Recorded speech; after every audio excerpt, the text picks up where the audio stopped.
Si tu es pauvre, alors évite d'aller en vacances, car c'est une perte de temps, d'argent et d'énergie.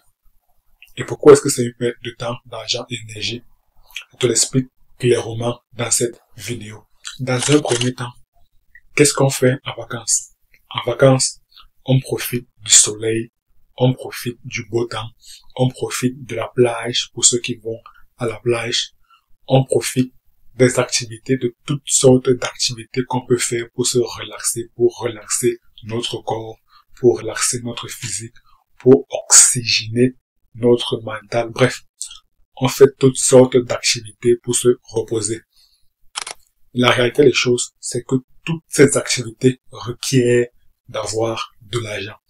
Donc littéralement, lorsqu'on va en vacances, c'est pour dépenser, dépenser, dépenser et dépenser. Clairement. Lorsqu'on va en vacances, on se prépare à l'avance à dépenser.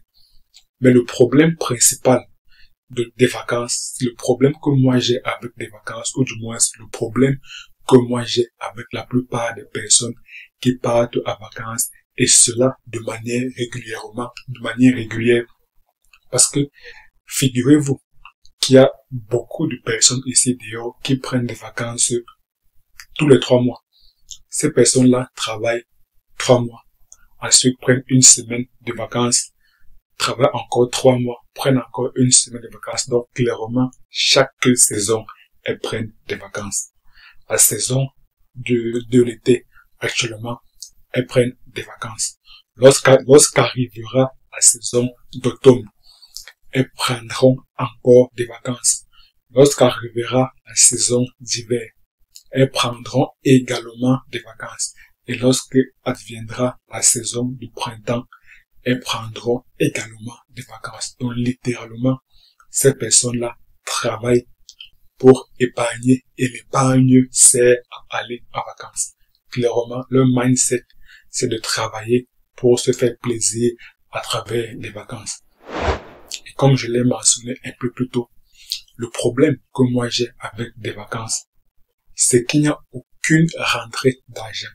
Lorsqu'on va en vacances, on n'a pas de revenus. Donc, littéralement, on stoppe l'activité qui nous générait des revenus juste pour aller en vacances. Et en vacances, on va exclusivement pour dépenser.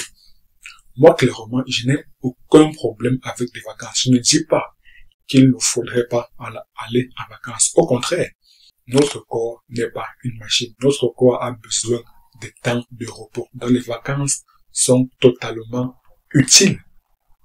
Sauf que pour profiter pleinement des vacances, il faudrait que lorsque vous soyez en vacances, vous avez également une source de revenus, de manière à équilibrer vos dépenses, de manière du moins à avoir une source de revenus qui pourra alléger vos dépenses.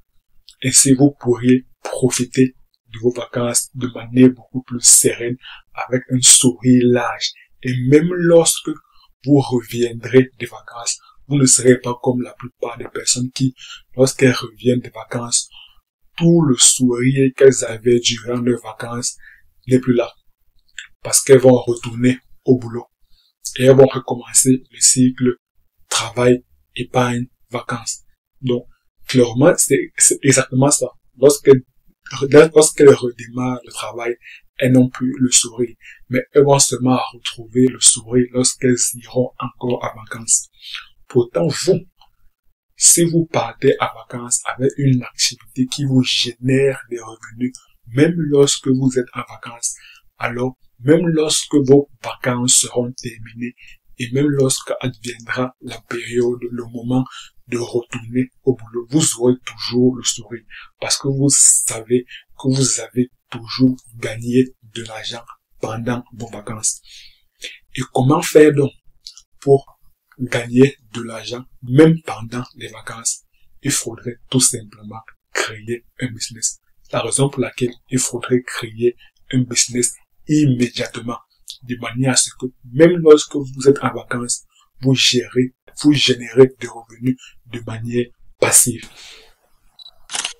Et l'un des meilleurs business, si ce n'est le meilleur business pour moi, pour générer des revenus de manière passive, c'est tout simplement de créer une chaîne YouTube. Et si vous voulez savoir d'autres raisons beaucoup plus explicites et beaucoup plus profondes de créer une chaîne YouTube, surtout chiffres à l'appui, parce que moi, j'aime bien parler des chiffres. Car, comme on dit, les hommes mentent, les femmes mentent. Par contre, les chiffres ne mentent pas.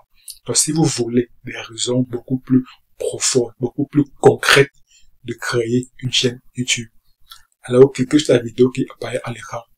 Et moi, je vous retrouve tout de suite de l'autre côté. À très bientôt.